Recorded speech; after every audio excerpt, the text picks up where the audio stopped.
ראינו מקשר עצמי לכל הצדיקים המתים שבדורנו ולכל הצדיקים המתים שוכני עפר ופחת רבנו הקדוש צדיק יסוד עולם נחל נובע מכוח חוכמה רבנו רבי נחמן בן פגה ושמחה נחמה נחמן מאומן זכותו יגן עלינו והכל ישראל אמן. Aujourd'hui on est Rosh Chodesh Nissan, c'est le jour anniversaire de Rabbeinu Akadosh et je voulais partager avec vous quelques paroles de Torah, mais surtout des paroles de conseil de nos sages, de nos chachamim et bien sûr de Rabbeinu Akadosh face à la situation, face à la Magefa et face à comment réagir et comment se comporter selon les chachamim. Les paroles de Torah donc, que je vais vous partager aujourd'hui et que je vais essayer de vous retransmettre sont principalement inspirées de shiurim que je reçois d'un Rav d'un Rav Chashuv et un vrai Tamid Chacham qui s'appelle le Rav David Rebo et Baruch Hashem qui est attaché au tzadikim en particulier à Rabbeinu et c'était à l'époque lorsque j'étais pas encore allé chez Rabbeinu quelqu'un qui m'a beaucoup motivé et peut-être il est en grande partie la raison pour laquelle je suis allé la première fois chez Rabbeinu et donc c'est un Tamid Chacham avec Da'at Torah et surtout qui est connecté au tzadikim et en particulier à Rav Kening, déjà Rav Kening Zatzal, Rav Kening, Rav Mordechai Eliezer Kening et puis aujourd'hui à son frère qui a repris la Kehila de Tzfat qui est donc le Rav de la Kehila de Breslev de Tzfat. Donc c'est principalement sur ces shiurim à lui que vont être exceptionnellement basés ce shiur-là. Et j'ai été touché par ce qu'il a dit et par l'importance de ce qu'il a dit et je voulais vous le partager. Bezrat Hashem Yisroud Rabbeinu, dont c'est, comme je vous rappelle encore une fois, le jour anniversaire. Premièrement, Rabbeinu il explique que lorsqu'on est dans une situation problématique, on ne sait pas quoi faire, il faut tout de suite se référer ou aller voir un très grand de la Torah, un tzaddik, qu'on est sûr tout le monde que c'est un tzaddik. Pourquoi ? Parce qu'il dit que lorsqu'on prend un conseil, il y a deux types de conseils. Il y a celui du tzaddik et il y a celui du nachash. Il y a celui du tzaddik, c'est-à-dire celui qui va permettre de t'amener, le tzaddik qui voit très très loin. Et peut-être aujourd'hui tu ne comprends pas pourquoi il faut prendre cette route-là et pas une autre. Mais demain, excusez-moi, mais demain tu comprendras. Et demain ou après-demain ou dans un an ou dans 2 ans, tu réaliseras que c'est exactement le bon embranchement à prendre pour arriver à la destination finale qui est bonne. Et le nachash, le conseil du nachash du serpent, des fois tu comprends tout de suite, ah oui, ça fait du sens ce que tu me dis, mais que quand tu te retrouves 5, 10 ans plus tard, tu réalises que c'était pas du tout la bonne chose à faire. Donc, c'est pour ça que Rabbeinu, c'est écrit dans l'Écouté Moran, que Rabbeinu il rapporte que un conseil, c'est comme un mariage, c'est une nisouim, c'est comme si on reçoit une semence de l'autre personne. Une semence, pas physique évidemment, une semence de sa tête, de son da'at. Et donc, ça crée une réaction, et cette réaction-là, c'est une réaction qui va nous permettre, pourquoi on appelle ça une semence ? Parce que ça va engendrer d'autres choses, ça va impliquer d'autres choses.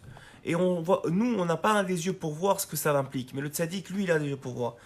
Donc, la première chose qu'il faut retenir, c'est que lorsqu'on est dans une situation aussi grave que la nôtre aujourd'hui, même s'il ne faut pas s'alarmer, mais c'est une situation qui atteint le monde entier, il faut avoir les yeux pour voir. Il faut prendre les yeux des tzaddikim, il faut prendre les yeux de la Torah, il faut prendre les yeux des Tanaïm, des Amoraïm, des tzaddikim, ce qu'ils nous ont laissé comme conseil, et des contemporains, des grands des contemporains. Aujourd'hui, le Rav Ephraim Kening, qui est un grand, et qui est le Rav de Tzfat, le Rav Kanievski, le Rav Ishaou Pinto, tous ceux qui sont des grands, connus pour être des grands, et qui donnent des conseils.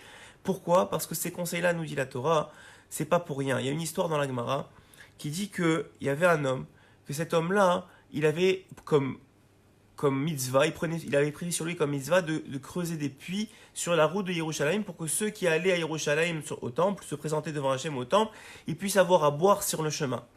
Et puis, lorsque il est arrivé un jour où sa propre fille, elle est tombée dans un des puits. Et puis là, on est venu voir Rabbi Hanina ben Dosa, et on lui a dit, priez s'il vous plaît, qu'est-ce qui se passe avec sa fille, elle est tombée dans un puits. On ne sait pas quoi faire, on n'arrive pas à la sortir, on ne sait pas quoi faire, etc. Et il lui a dit, ne vous inquiétez pas, elle va bien. Ils sont revenus le voir, mais on n'a toujours pas de nouvelles de la fille, qu'est-ce qui se passe ? Ne vous inquiétez pas, elle va bien. Troisième nouvelle, troisième fois qu'ils viennent voir, il ne vous inquiétez pas, quelqu'un l'a sorti de là-bas. Le puits était très loin, on avait entendu qu'elle était tombée, on ne savait pas qu'est-ce qui était passé. Et effectivement, quelqu'un l'avait sorti de là-bas. Alors tout le monde est venu voir Rabbi Hanina, il m'a dit, vous êtes Navi, vous êtes prophète. Et Rabbi Hanina a répondu non. Simplement, quelqu'un qui s'est impliqué dans une mitzvah, Hachem ne peut pas le punir avec cette même mitzvah-là. Et pourtant, la Gemara continue, peu de monde savent ce que la Gemara continue à dire. La Gemara continue à dire, eh bien, en vérité, son propre fils, à cet homme-là, il est mort aussi avec de l'eau. Alors, tout le monde se pose la question de savoir, mais on vient de dire que, puisqu'il était impliqué dans une mitzvah, alors il ne pouvait pas être puni à cause de cette mitzvah-là. Comment maintenant on dit que son propre fils, il a été... comment son propre fils, il a été puni avec de l'eau. Et là-bas, hein, je vous donne juste, j'essaie de trouver les sources en même temps. Le Shita Mekou Betzet, Rabbi Betzalel Ashkenazi, le Shita Mekou Betzet, il rapporte que Rabbi Hanina, en vérité, lorsqu'il avait dit cette phrase-là, il avait instauré un pshat dans le ciel, il avait un jugement dans le ciel. C'est-à-dire, lui, il avait dit, celui qui utilise une mitzvah ou fait une mitzvah, il est protégé et rien ne peut lui arriver avec cette mitzvah-là, avec les choses qui constituent cette mitzvah-là. Ça avait fait un psak din dans le ciel, ça avait fait un jugement dans le ciel pour que cette personne-là, elle soit pas atteinte.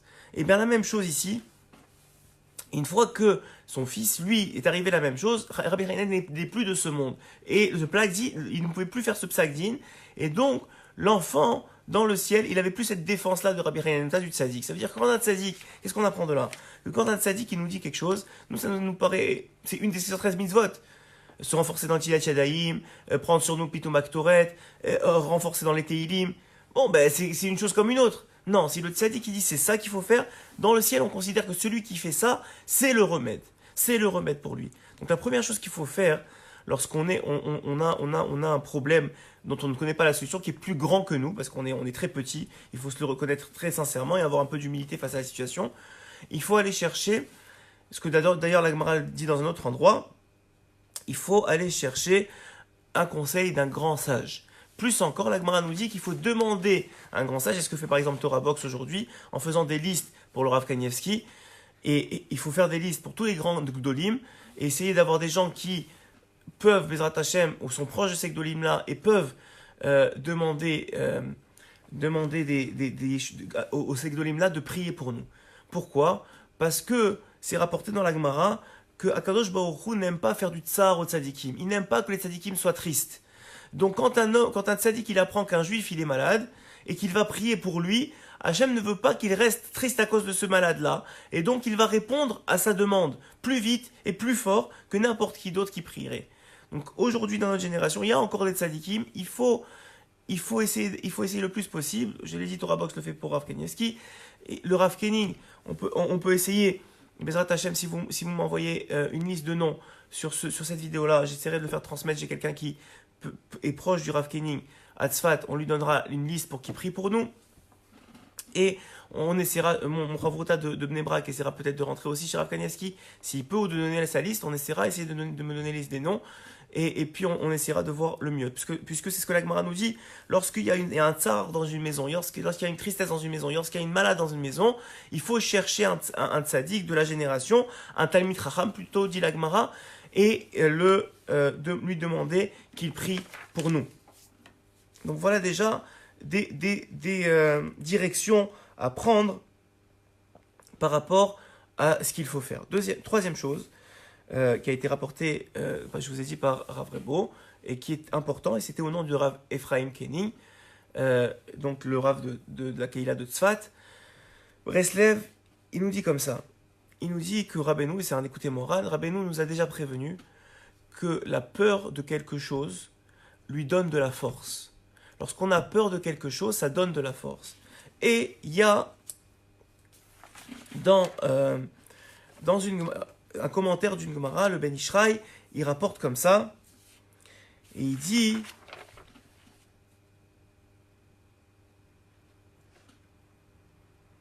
donnez-moi une seconde, je vais vraiment vous donner les bonnes références.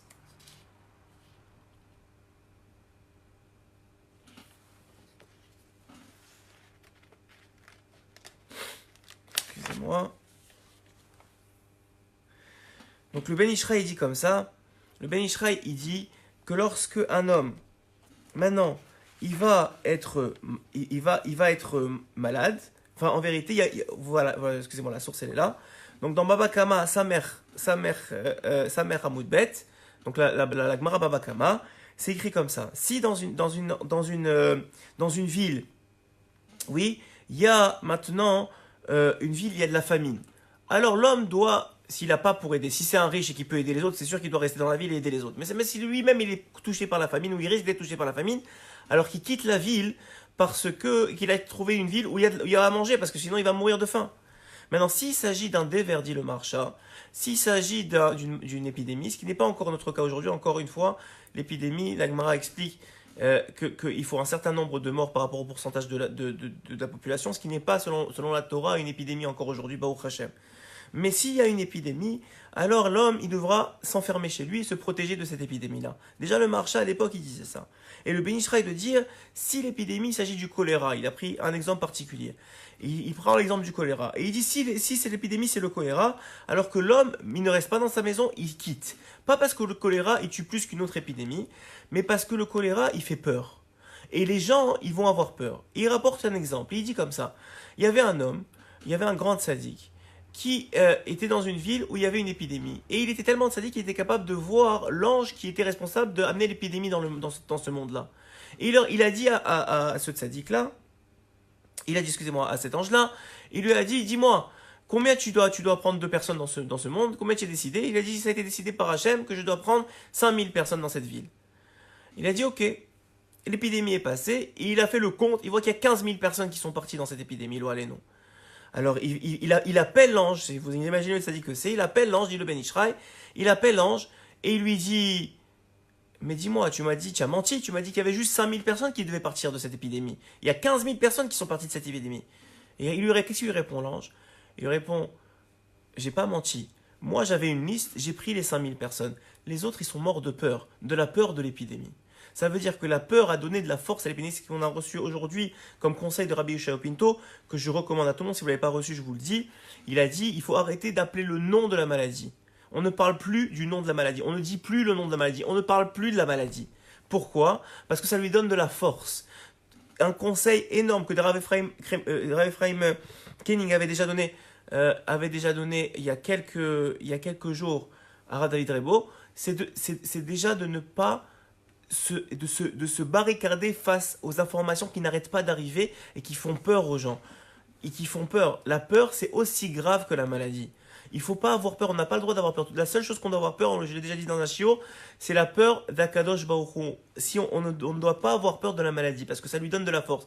Plus encore nous a dit le Rav Yeshua Pinto juste ce soir, on a reçu tous normalement ce communiqué-là, qu'on ne doit plus appeler la maladie.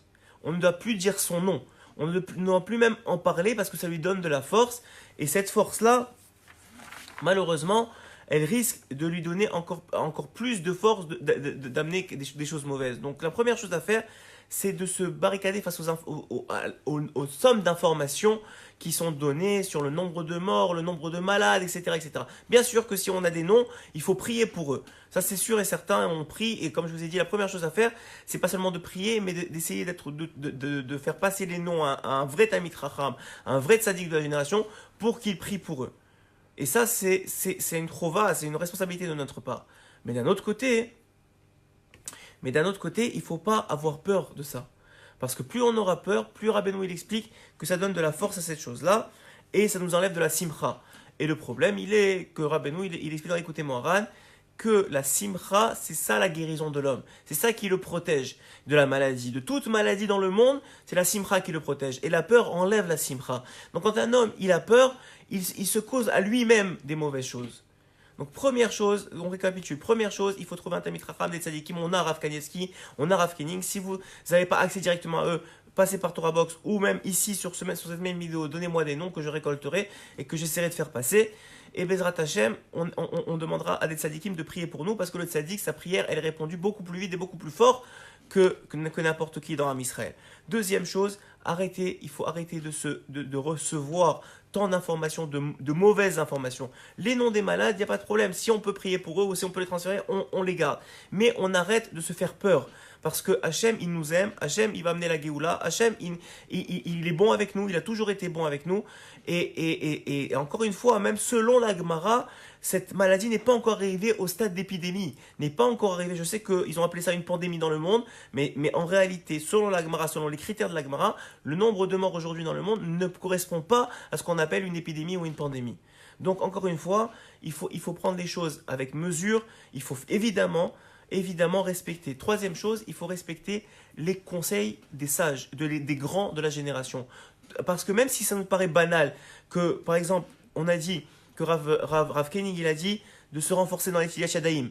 Dans Netilat Yadayim, pas forcément se laver les mains avec de l'alcool, etc., mais dans les Ilchot Netilat Yadayim. On a commencé sur la page à faire un shiur sur Netilat Yadayim, et on va continuer à le faire pour se renforcer. De faire attention d'avoir Netilat Yadayim à côté du lit, le matin, parce qu'il y en a un Ruach Touma, on a dit. On a un esprit mauvais qui est sur les mains. Et cet esprit mauvais-là, il risque de nous faire du mal. Donc, si c'est pas juste à côté du lit, le plus proche du lit, avoir un Netilat Yadayim, apprendre à nos enfants à le faire aussi, Netilat Yadayim. Avant de manger, faites Netilat Yadayim comme il faut. On dit que le matin, c'est Besserogin, on a dit. À gauche, à droite, à gauche, à droite, à gauche, à droite, à gauche, 3 fois d'affilée. Et le Netilat Yadayim de manger, c'est différent. C'est 3 fois à droite, 3 fois à gauche. Il faut se renforcer, apprendre si vous ne connaissez pas les halachot et commencer à les faire avec un klinae, avec un beau ustensile, etc. Ça, c'est des conseils des sages. C'est des choses qu'on sait déjà, ça fait partie des mitzvot. Mais si les sages pointent sur ça, ça fait en sorte qu'en haut, ça devient le remède. Il faut comprendre ça. C'est une Gemara, on l'a nommé au nom de Rabbi Chaim Mendoza. Si en bas, le sage, il dit quelque chose, c'est parce qu'en haut, on va décider que c'est ça qui va être le remède, et pas autre chose. Deuxième chose que Rav Koenig a dit, c'est de se renforcer dans la bracha de Asher Yatzar. Asher Yatzar, c'est une bracha qu'on fait après être sorti des toilettes. Quand on sort des toilettes, on a cette bracha à faire. Maintenant, la plupart du temps, on la fait vite, on la fait mal. Il y a un grand Yetzirara de la faire en marchant, de la faire... Asseyez-vous, prenez un livre et lisez-la dans les mots. Encore plus si vous ne comprenez pas l'hébreu, essayez d'avoir un livre où la bracha elle est traduite pour que chaque mot vous la compreniez. C'est une ségoula pour être protégé de la maladie. Et si on est malade, pour guérir. Et si les sages, ils ont pointé ça, encore une fois, c'est ce que le Rav Ephraim Koenig, Shlita, il nous a conseillé de faire. Ça veut dire que c'est en haut, ça marche. C'est ça qui marche maintenant. Demain, s'il nous dit autre chose, c'est ça qui marchera demain. Troisième chose, que Rav Ephraim il a mis le point dessus, c'est sur le Tikkun HaKlali. Le Tikkun HaKlali, c'est les 10 psaumes que Rabbeinu il a donnés, qui sont un remède général pour toute chose, en particulier pour les semences en vin, mais pour toute chose, ça va aider. Le Tikkun HaKlali, si vous ne savez pas, vous tapez Tikkun HaKlali sur Google, vous allez trouver exactement les 10 psaumes qu'il faut lire. Si vous ne savez pas les lire en hébreu, lisez-les en français ou en phonétique, mais chacun, une fois par jour, prenez sur vous de lire Tikkun HaKlali, ça protège d'une façon extraordinaire. Et si vous avez des enfants, lisez-les avec eux, apprenez-leur le Tikkun HaKlali, s'ils sont capables de le lire. Quatrième chose qu'il a dit, c'est qu'il y a un Likutei Tfilot. Vous savez, Likutei Tfilot, c'est les Hilbot des doutes de Rabbi Nathan. Il y a un Likutei Tfilot, le Kuf Lamed Vav, qui parle de se protéger de la maladie. Celui qui pourra lire ce Likutei Tfilot tous les jours, Tavo Alechem Bracha, c'est quelque chose de magnifique. Ensuite de ça, au nom maintenant du Rav Kanievski Shlita, lui, il a dit, et je le sais de première source, pas quelqu'un qui m'a raconté, qu'il a entendu de lui, directement, qu'il faut se renforcer dans la lecture des Tehillim de façon générale, en plus du Tikkun HaKlali, de se renforcer dans la lecture des Tehillim de façon générale, et de se renforcer dans l'étude de la Torah, parce que il y a eu un grand bitoul Torah, il a dit, cette dernière année. Malheureusement, je ne sais pas pourquoi, il y en a qui disent à cause de la politique, il y en a qui disent à cause d'autre chose, je ne sais pas, on ne sait pas pourquoi, mais il y a un grand bitoul Torah, et Rav Koenig aussi a dit la même chose, Shlita, il a dit que lorsqu'il y a une Gemara qui dit comme ça, lorsqu'on est mévatel, lorsqu'on annule la Torah, lorsqu'on est riche, ça ne veut pas dire seulement dans l'argent, peut-être dans le temps. On avait du temps d'étudier la Torah et on ne l'a pas étudié. Alors Hachem fait en sorte que même quand on est pauvre, c'est-à-dire qu'on n'a plus de temps. Aujourd'hui, on doit s'occuper de nos enfants, on est obligé de se réveiller hyper tôt pour pouvoir faire un shiur parce que on n'a plus de temps pour pouvoir faire autre chose. On est chez nous et pour la plupart d'entre nous, on a nos familles, etc. Donc ça prend beaucoup de temps et d'énergie. Et donc à ce moment-là, et donc, même quand on est pauvre en temps ou pauvre en date, alors on ne pourra pas l'étudier correctement. Mais la fin de la Gemara nous dit, Rav Koenig, elle dit comme ça, elle dit que celui qui étudie quand il est pauvre, c'est-à-dire maintenant, si vous n'avez pas de temps et vous prenez un peu de temps, vous vous réveillez plus tôt, vous réveillez à Khatsot, vous essayez d'étudier la nuit, parce que quand tout le monde dort et que c'est le seul moment que vous avez, et vous prenez sur vous de faire des Teilim ou faire le Tikkun HaKlali comme les conseils des sages, ou d'étudier un peu plus la Torah à ce moment-là, alors à ce moment-là, Hachem, il vous ramènera à Shirut, il vous ramènera quand vous aurez Shirut en richesse, et encore une fois, la richesse, c'est pas une richesse. Et pour tous ceux qui arrivent, je sais que ça arrive souvent sur Facebook, puisque le shiur est donné sur Facebook, d'arriver en plein milieu du shiur. S'il vous plaît, pour ce shiur-là, reprenez-le depuis le début, parce que les conseils, il y en a plusieurs, il faut les prendre. C'est vraiment, c'est rare que je fais un shiur à cette heure-là, mais j'ai trouvé important, lorsque moi-même j'ai écouté le shiur de Rav Rebo, de le transmettre, parce que Béhémet, c'est important de comprendre qu'est-ce qu'il y a à faire aujourd'hui. C'est presque vital aujourd'hui de savoir, de ne pas tomber dans l'erreur, de ne pas tomber dans le conseil du Nachash, de ne pas tomber dans le conseil du serpent et de compter dans le conseil des tzadikim. Ceux qui voient loin, pas ceux qui voient juste devant eux, ceux qui voient loin et qui savent ce qui va marcher à long terme pour nous, pour notre éternité, pas seulement même pour ce monde-ci, même pour notre éternité.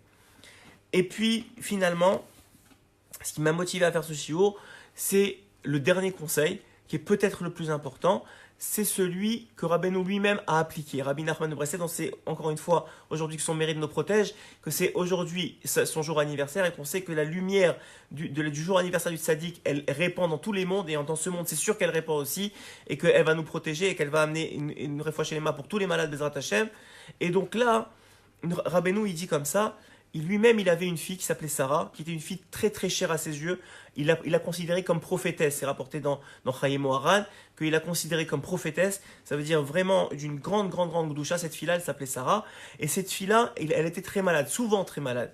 Et il a dû appliquer des conseils de la Torah et des conseils que lui, il a appliqués pour la guérir souvent. Un des conseils, c'est qu'une fois, elle avait très très mal. Et elle est venue voir son père. Et il lui a dit, papa, j'ai très très mal. Et il lui a répondu, ma fille, sois en joie et tu n'auras plus mal. Et alors elle lui a dit, mais comment je peux être en joie, j'ai mal. Et il lui a dit, force-toi, fais quelque chose qui va te rendre joyeux, danse, mets de la musique à fond chez toi, danse, fais quelque chose qui va te rendre joyeux, éloigne la hatzvout de toi, éloigne la tristesse de toi, mais fais exprès, fais semblant au début, mais tu verras que ça ira mieux après. Effectivement, c'est ce qu'elle a fait, elle a mis la musique à fond. Je ne sais pas quel conseil elle a pris, elle a raconté une blague, je ne sais pas quel conseil exactement elle a pris, mais elle s'est mise en joie, elle s'est forcée à mettre en joie, elle a coupé les réseaux sociaux, bon aujourd'hui je vous parle à vous, elle n'avait pas de réseaux sociaux, elle a coupé les réseaux sociaux qui annoncent que des mauvaises nouvelles, elle a pris les réseaux sociaux juste pour avoir les informations, qu'est-ce qu'il faut respecter, qu'est-ce qu'il ne faut pas respecter, mais rien d'autre. Et à ce moment-là, la biographie de Rabbeinu rapporte qu'elle a guéri et qu'elle est revenue voir son père quelques temps plus tard et lui dire j'ai plus mal papa. Alors qu'il n'y avait pas de médecin, pas de médicaments, pas de folie, pas de peur, juste elle s'est mise en joie. Donc combien il faut se renforcer dans la joie aujourd'hui, c'est le 5e conseil que je vous donne, je ne sais pas, je ne les ai pas tous comptés, mais c'est le 5e que je vous donne, après le fait d'aller demander que les tzadikim prient pour nous, après le fait que je vous ai dit que d'écouter les conseils des tzadikim, Netilat Yadayim, Yasher Yatzar, Tikkun HaKlali, l'écouter de Filot, se renforcer dans l'étude de la Torah, ça c'est des conseils mamash que les tzadikim y donnent aujourd'hui. Et maintenant je vous dis, il faut se renforcer dans la joie. Si vous voyez qu'il n'y a pas de joie chez vous, mettez de la musique. Si vous voyez qu'il n'y a pas de joie entre vous et votre femme, malheureusement, c'est ce qui arrive dans les couples aujourd'hui, parce que maintenant qu'on se retrouve, les problèmes de shalom ils renaissent, et c'est plus difficile dans certains couples. Eh bien, il faut faire attention d'être plus joyeux, de faire une blague, de sourire quand même, de se concentrer sur ce qui va nous apporter de la joie, sur le côté positif, que nous, peut-être dans notre famille, on n'est pas malade, Baruch Hashem, qu'on peut encore faire Shabbat, on peut encore prier, on peut encore faire des filotes, on peut encore se renforcer dans la Torah. Et ça, c'est peut-être le plus gros message que je donne depuis le début de l'épidémie, et j'espère que vous pourrez partager ce message-là. Et on va finir avec le dernier conseil. Le dernier conseil, c'est aussi avec Sarah et Rabbeinu Akadosh, Rabbi Nachman de Breslev, quand sa fille Sarah était très très très malade. Il était très inquiet pour elle. Et son grand-père est venu dans son rêve, son arrière-grand-père, excusez-moi, donc le Baal Shem Tov Akadosh. Il est venu dans le rêve de Rabbi Nachman. Et il lui a dit, pourquoi tu es triste, mon petit-fils? Et il lui dit, grand-père, ma fille elle est très malade. Elle est presque peut-être sur le bord de mourir. Comment tu veux que je ne sois pas triste? Alors il lui dit, ne t'inquiète pas. Je vais te donner une ségoula, un conseil, et si tu le respectes, tout ira bien. Et il lui a rapporté un verset. Mirdol Yeshuot Malko. Verose Chesed Limshicho. Et comme ça est expliqué le verset. Mirdol, Rabbeinu, il a compris ce verset comme ça. Mirdol Yeshuot Malko, en traduction littérale, grandit les miracles du roi et il fera du Chesed à son Mashiach. Ça, c'est la traduction littérale. Deux explications à ce verset. Première explication, grandit les miracles du roi, les miracles d'Hachem. Parle des miracles d'Hachem et il fera du bien à son Mashiach, c'est-à-dire à tout Am Israël, puisque Mashiach va venir délivrer tout Am Israël. Et là, le conseil était particulièrement pour Rabbeinu, qui lui-même, on le sait, est un descendant de David Améler, et qui lui-même a prié et a dit que un de ses descendants serait le Mashiach. Et par là, il a fait un remez, m'a appris Rav David Rebo, il nous fait un remez par rapport au fait que ça va descendre de Sarah. Ça va descendre d'Afka de Sarah, le Mashiach. Et deuxième explication de ce verset, c'est faites, grandissez les miracles des tzadikim qui sont les représentants du roi dans le monde. Faites, racontez les miracles des tzadikim, racontez la vie des tzadikim. Et c'est pour ça, Bezrat Hashem Ishmael Bli Neder, qu'on va essayer de faire une série de shiur en plus de celle sur les halachot qu'on a commencé depuis les débuts de l'épidémie. Depuis le début de la situation, on va appeler ça comme ça maintenant, plus d'épidémie, plus rien, on va plus parler de ça, on va parler juste de la situation. Depuis le début de la situation, eh bien, on va essayer de faire Bineder aussi un shiur kavua sur la vie de Rabbeinu Akadosh, pour qu'on parle de lui et que ça nous amène et on puisse accomplir ce verset-là. C'est quoi ce verset-là? Alors le verset il est comme ça. Pour tous ceux qui peut-être qui ne veulent pas attendre les shiurim, il y a un livre qui s'appelle Rabbeinu, qui est traduit en français, qui est extrêmement bien écrit, qui est extrêmement complet, qui est un livre extraordinaire que je recommande à tous ceux qui veulent se rapprocher de Rabbeinu et de façon générale à tous ceux qui aiment les tzadikim de lire ce livre-là. C'est un livre extraordinaire, vraiment, qui amène la émouna de tzadikim, qui amène la chamim. Et d'ailleurs, pourquoi c'est rapporté qu'il faut raconter, avant qu'on vous dise, que je vous donne l'explication de ce verset-là, pourquoi c'est important de rapporter sur les tzadikim, de rapporter la vie des tzadikim? Parce que il faut comprendre deux choses.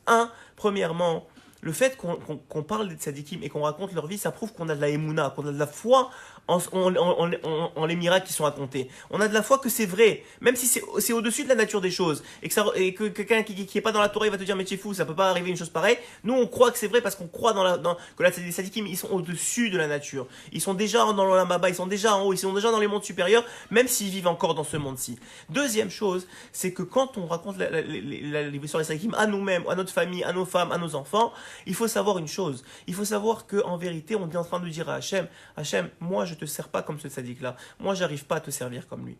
Oui, mais je voudrais te servir comme lui. Je comprends que c'est ça la bonne façon de faire. Je comprends que lui, il a réussi, ce tzaddik-là, par exemple, Rabbeinu Akadosh, il a réussi à te servir comme toi tu veux qu'on te serve. Et j'aimerais bien le faire comme lui, mais j'y arrive pas, mais au moins je raconte comment lui t'a servi pour me renforcer moi à te servir mieux.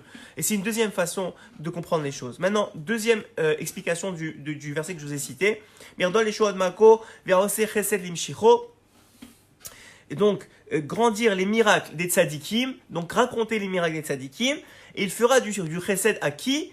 Il fera du chesed aux descendants de David, donc qui est donc le Mashiach, mais aussi l'imsicho, à tout celui qui racontera ou qui partagera les histoires des tzadikim, puisque c'est une façon de raconter aujourd'hui. Partagez maintenant, regardez, moi ces histoires, je les ai écoutées de Rabbi David Rebo. Rabbi David Rebo les a lues dans Korveor. Korveor, c'est un livre qui a été écrit par le fils du shamash de Rabbi Nathan. Rabbi Nathan, c'est le plus grand élève de Rabbeinu.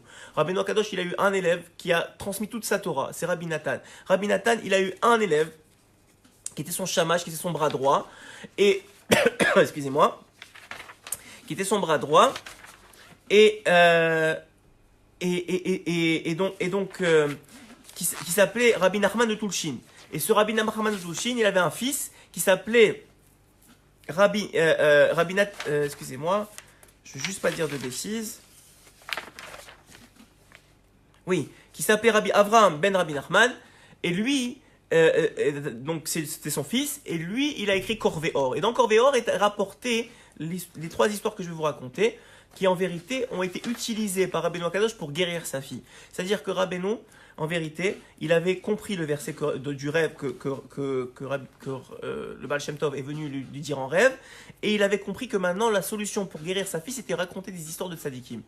Et quelques temps plus tôt, il était parti dans la ville du Maharsha, qui était mort 200 ans plus tôt. Le Maharsha, c'est Rav Eliezer Idolz. Rav Eliezer Idolz, il a vécu dans les années 1500, le Maharsha. Et c'est un commentateur extraordinaire de la Gemara. C'est un commentateur qui explique, en particulier les Tosfot dans la Gemara, qui explique de façon extraordinaire, c'est Matok Mitvash. Quand vous lisez le Maharsha, c'est du miel qui rentre dans votre esprit et dans votre corps. Et le Maharsha, c'est un commentateur extraordinaire qui explique en particulier aussi les Agadot très difficiles du chasse. Et lui-même, il a été un grand tzaddik à son époque. Et Rabbeinu, 200 ans plus tard, il est passé par sa ville, qui était je pense, dans le nord-est de l'Ukraine, mais je ne suis pas sûr.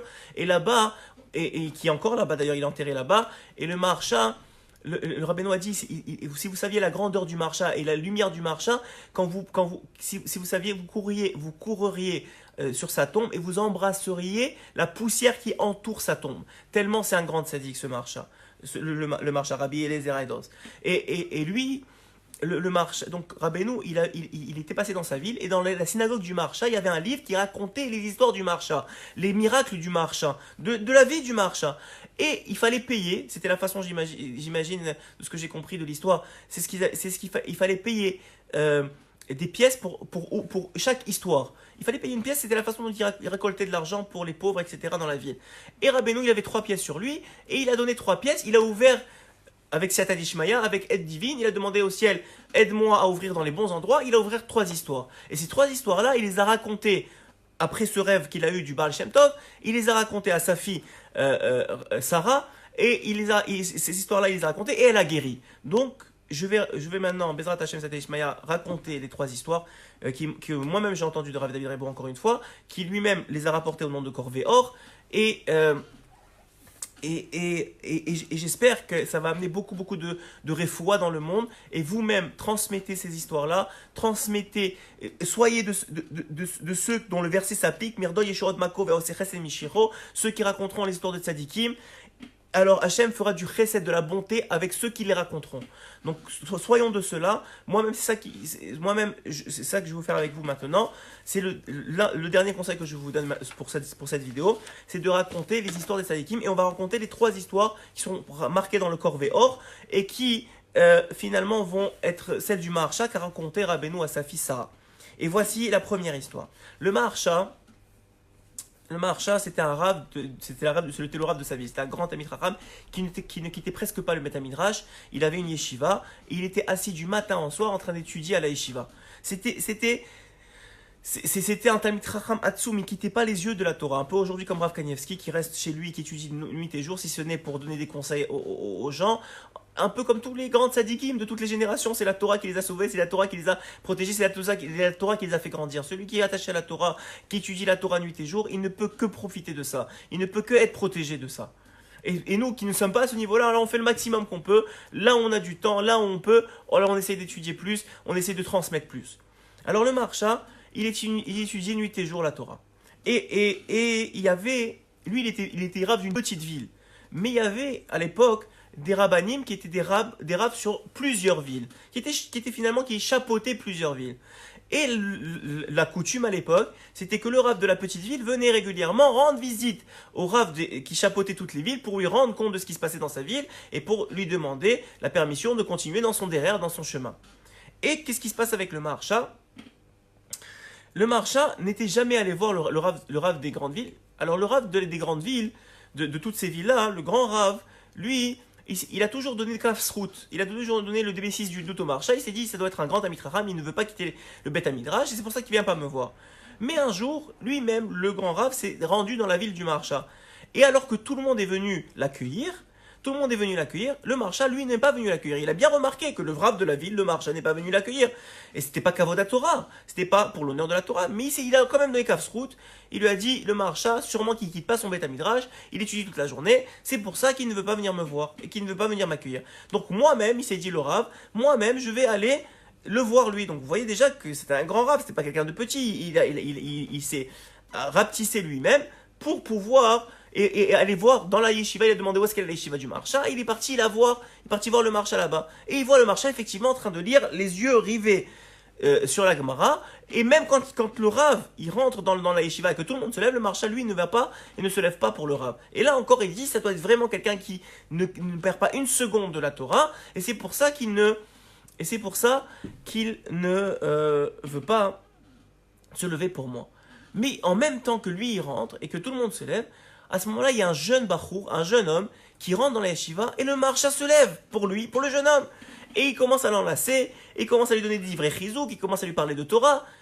Et le grand rave des villes, qui chapeautait la ville du marcha, il est estomaqué. Il dit comment? Moi je lui ai donné Kav Zérout. Dans sa tête il se dit, moi je lui ai donné le bénéfice du doute, qu'il n'est pas venu pour moi, parce qu'il ne s'est pas levé pour moi, pour le Kavod Torah que je représente. Peut-être pas pour moi, mais lui dans sa tête il se disait pour le Kavod Torah, pour l'honneur de la Torah que je représente, il ne s'est pas levé pour moi. Et pour un bachour, qu'on connaît Nida dans l'Idev, comme on dit, lui il se lève. Et il commence à faire honte au marcha devant tout le monde. Il commence à presque crier sur le marcha en lui disant comment tu n'as pas honte, que tu n'es pas venu me voir dans ma ville, que tu n'es pas venu me voir quand je suis arrivé, que tu n'es pas venu tu t'es pas levé quand je suis rentré dans le Beth Midrash. Et comme ça, et pour celui-là tu te lèves. Alors moi j'ai tenu Kav Zérout, mais là je vois que j'ai pas bien fait de tenir Kav Zérout. Et le marcha le calme et lui dit la chose suivante. Il lui dit écoutez, ne vous énervez pas. La réalité, c'est que cet homme-là, c'est le Gil. Premièrement, il lui a dit comme ça. Il a dit la réalité, c'est que cet homme-là va mourir dans 2 heures. Et donc, je me devais de l'accueillir avec les bras ouverts et de le renforcer en Torah. Alors, en vérité, quand il a entendu ça, le Rav, il a pas cru le marcha. Il a dit qu'est-ce qu'il raconte, il veut juste s'en sortir. Et il n'a pas cru le marcha.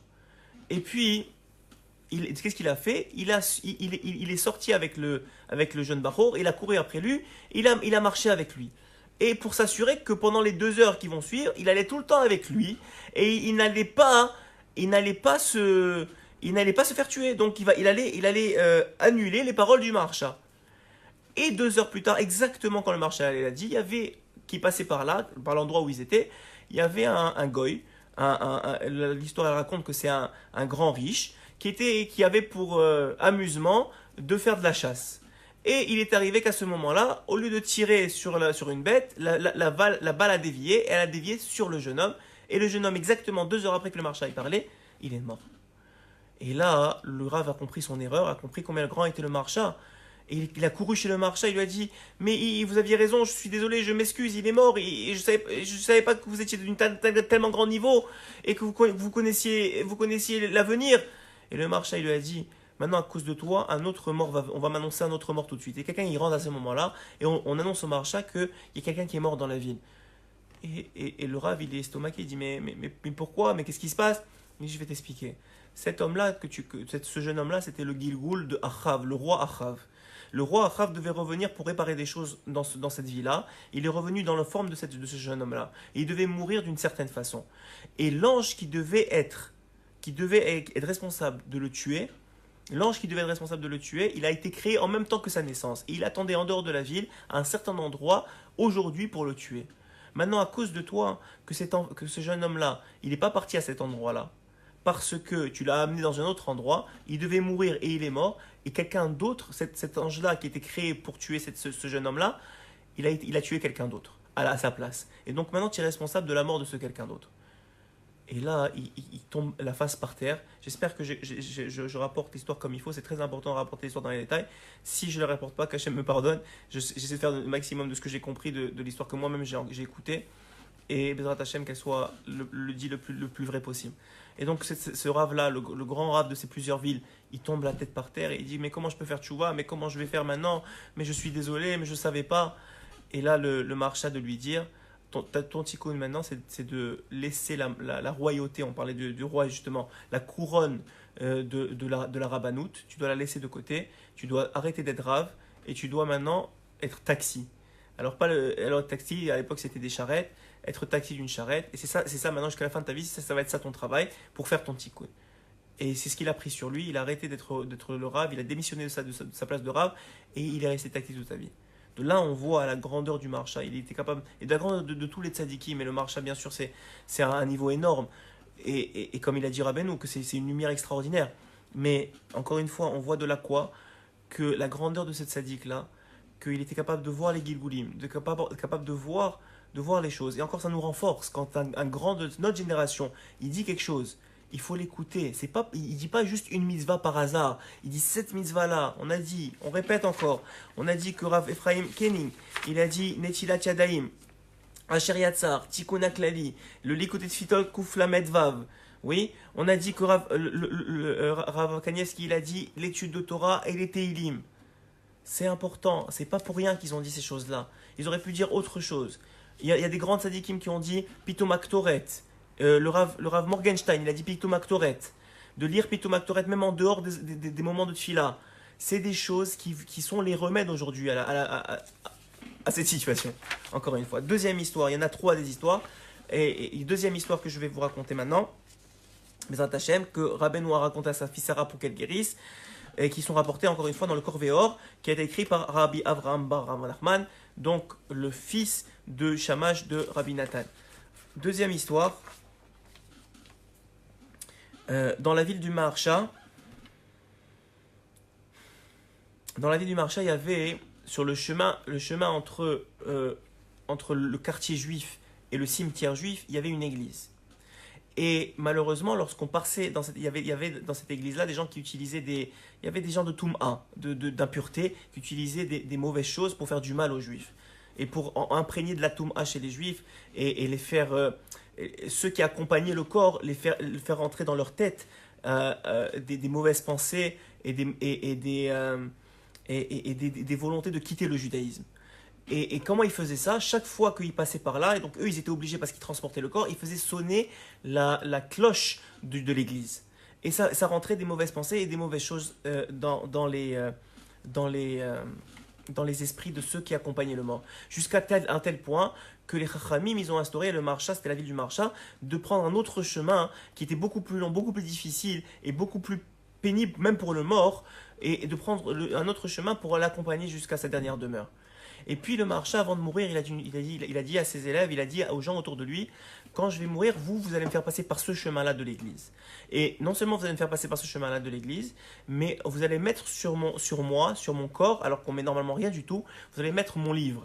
Le livre qui est la compilation de ce qu'on a aujourd'hui, les commentaires du Maharsha sur le chasse, sur la Gemara, des commentaires extraordinaires, tout celui qui a le sroud de pouvoir comprendre l'hébreu et qui comprend un peu la Gemara, quel srout il a de pouvoir, c'est pas donné à tout le monde de pouvoir comprendre le Maharsha, de pouvoir lire le Maharsha, c'est pas donné à tout le monde, je vous le dis, celui qui a ce srout là, qui l'utilise et qui étudie le Maharsha. Et donc là, il a dit, quand je vais mourir, s'il vous plaît, faites-moi passer par ce chemin-là, et surtout, arrêtez-vous devant l'église.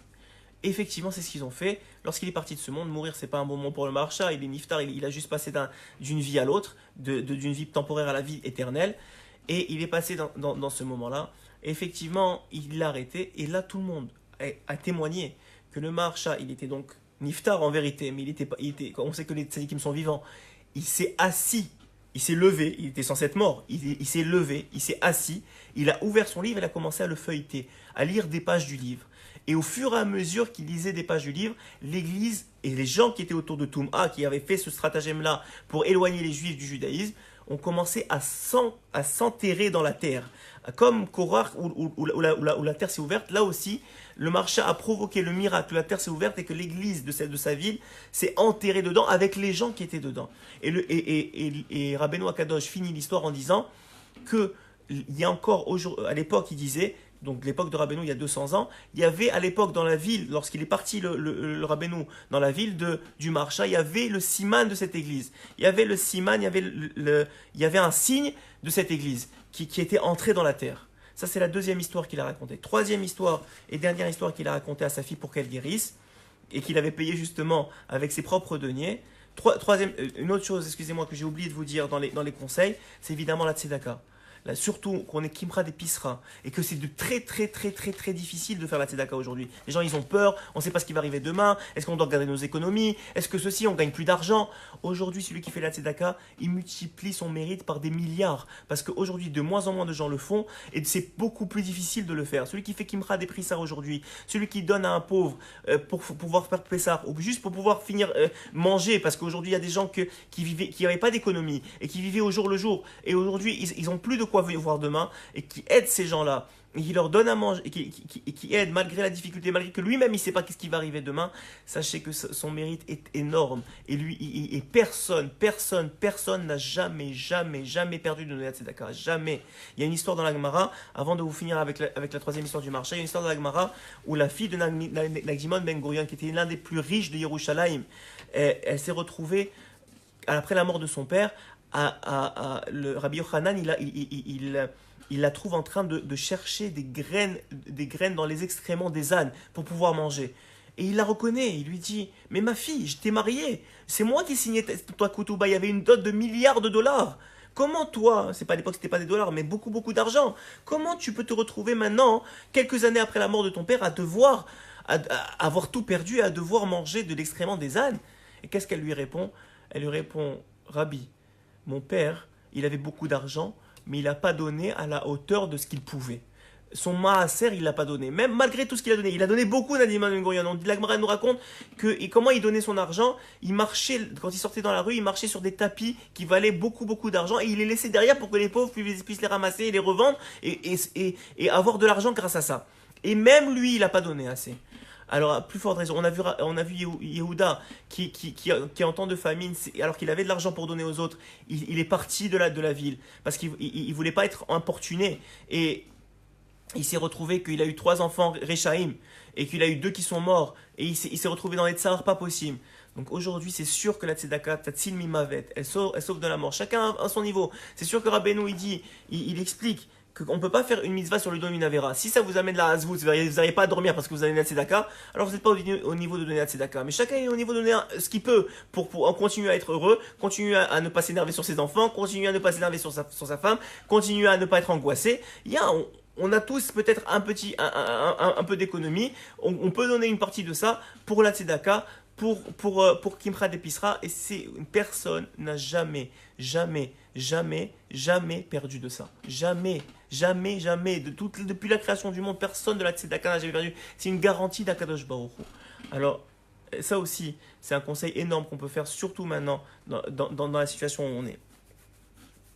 Troisième histoire du Maharsha. La troisième histoire du Maharsha est la suivante. Il y avait, dans la ville du Maharsha, il y avait un homme, et il devait construire, d'abord, dans la ville du Maharsha, il devait construire une synagogue. Et comment il faisait pour financer, vous voyez, tout est relié, je n'avais pas prévu de vous parler de Tzedaka, et Dafka, cette histoire, elle parle de Tzedaka, je n'avais même pas pensé. Et l'histoire, donc comment on faisait pour financer la création d'une synagogue dans une ville? Eh bien, on vendait les pierres qui allaient construire la synagogue, mais en particulier la première pierre. La première pierre, c'était celle qui était vendue le plus cher et qui, en vérité, payait pratiquement toute la synagogue. Et donc, on vendait la pose de la première pierre de la synagogue. Et il y avait un homme très riche dans la ville du Maharsha qui avait acheté la pose de la première pierre pour un gros sac de pièces d'or. C'était quelque chose qui valait très cher. Il y avait une enchère, il avait gagné l'enchère, il avait eu ce mérite-là. Mais il n'avait pas gardé ce mérite pour lui. Non seulement il avait acheté le mérite, mais il avait voulu que ce soit le Maharsha, le rav de la ville, qui pose la première pierre. Et le Maharsha était reconnaissant de ça. Il est parti le voir, il lui a dit, je te dois une bracha. Tu m'as donné le srout de pouvoir poser la première pierre de cette synagogue. Et il lui a dit, est-ce que tu as quelque chose? Tu veux quelque chose? Il y a quelque chose qui te manque? Il lui a dit, écoutez-moi, j'ai pas d'enfant et je veux un enfant, mais je veux pas n'importe quel enfant. Je veux un enfant qui soit aussi grand que vous. Et alors il lui a dit, le Maharsha, tu n'as pas quelque chose d'autre à demander? C'est pas facile ce que tu demandes. Et il lui a dit, non, c'est ça que je veux. Il lui dit, mais si tu veux ça, il y a des conditions. Et la condition, c'est que ta femme, en accouchant, elle meurt et que toi aussi tu vas mourir et que c'est moi qui vais élever l'enfant. Alors il est parti voir sa femme, il lui a demandé conseil, Et sa femme, elle a dit, si c'est pour qu'on ait un enfant pour l'éternité, parce qu'on sait que ce monde-là n'est que temporaire, et que en haut, lorsqu'on se retrouve en haut, les âmes des parents et des enfants des mêmes familles sont connectées. Donc c'est votre enfant pour l'éternité.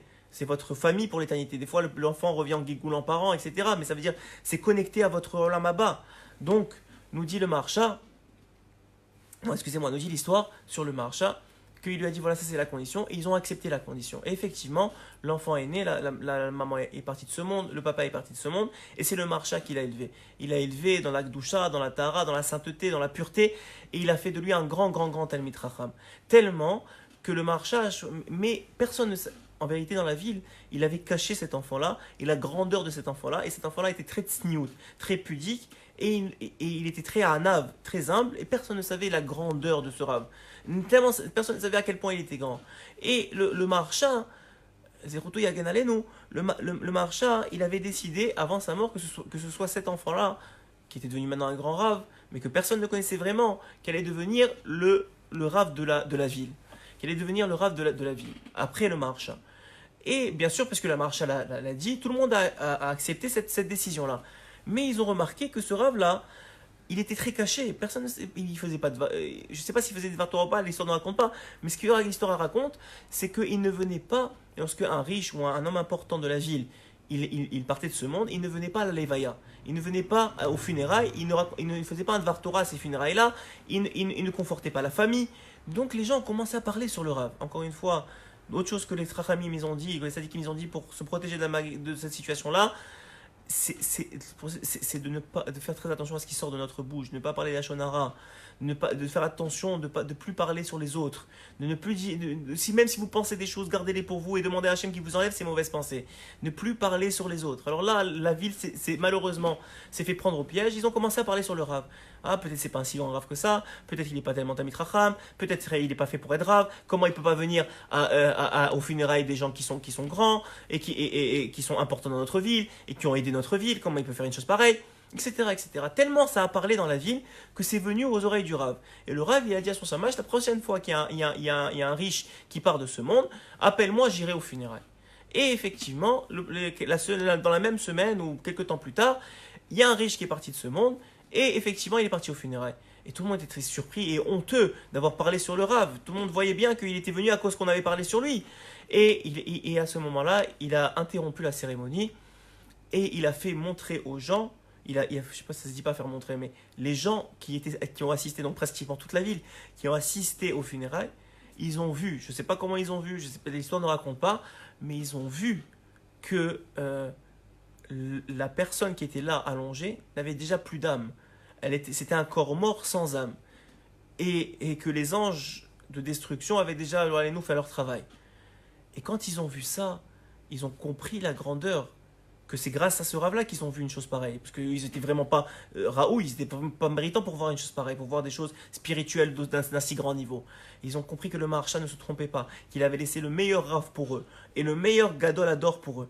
Et que c'était le meilleur Rav pour eux. En particulier, sachez que malheureusement, avant que tout ça arrive, il y a eu des gens qui ont parlé sur des très très grands rabbanim. Je ne dirai pas leur nom parce que je ne veux pas. Vous savez que vous avez entendu des choses sur des très grands rabbanim, des gens, des tzadikim, et que eux, des tzadikim nistarim, qui se sont volontairement fait nistar. Et peut-être vous avez entendu des choses, peut-être vous-même vous avez parlé sur ces choses, sur ces tzadikim-là. Et il faut faire tchouva sur ça. Il faut demander pardon à Hachem, et surtout en faisant tchouva, en respectant notre bouche et en ne parlant plus sur des tzadikim ou sur personne d'autre, de peur de se tromper, et même si on ne se trompe pas, de faire du lachon hara qui est une vérité. Hachem, il ne veut pas qu'on parle sur les autres. Et là encore, on apprend de cette histoire-là combien le Maharsha était grand, combien il était capable de voir, et c'est ce que Rabbeinu a raconté à sa fille. Et Rabbeinu, il a raconté à sa fille, on va finir comme ça, c'est notre shiur d'aujourd'hui. Je pense, si vous pouvez le transmettre, c'est rare que je demande qu'on transmette des shiurim. C'est rare que je demande qu'on partage des shiurim, parce que je suis sûr que beaucoup d'autres rabbanim ont beaucoup de meilleures choses à dire que moi. Mais moi, premièrement, le shiur que je vous ai donné, c'est pas le mien. Moi-même, je l'ai écouté de Rav David Rebo, je le répète, et qu'il a donné au nom de Rabbeinu, Rabbi Nachman de Breslev, et au nom des élèves de Rabbeinu, des élèves de Rabbi Nathan, et du Korvéor, en particulier pour les histoires, et au nom de Rav Ephraim Kenning, Shlita, le frère de Rav Mordechai Eliezer Kenin Zatzal, les conseils du Rav Kanievski, les conseils du Rav Ishaï Pinto, qui a dit de ne plus parler de cette situation-là, de ne plus parler de la maladie, de ne plus dire le nom de la maladie. Même, donc, il faut respecter ça, il faut essayer le plus possible de respecter les conseils que je vous ai donnés aujourd'hui. Moi-même, je prie le ciel de pouvoir les respecter et de pouvoir, nous tous, qu'on puisse être protégés de ceux qui sont encore en santé, Baruch Hashem, qui puissent être protégés de cette situation-là et de tout mal dans cette situation-là, et que ceux qui sont touchés, qui guérissent très très rapidement, et que ceux qui sont gravement touchés, ils guérissent encore plus rapidement, et qu'on voit Behemet Mashiach Tzidkenu Bimra Beyamenu, qu'on voit le Mashiach très rapidement, qui nous délivre du mal du monde et qui amène le bien et le dévoilement d'Akadosh Baruch Hu dans le monde entier. Amen. Kenny Ratson.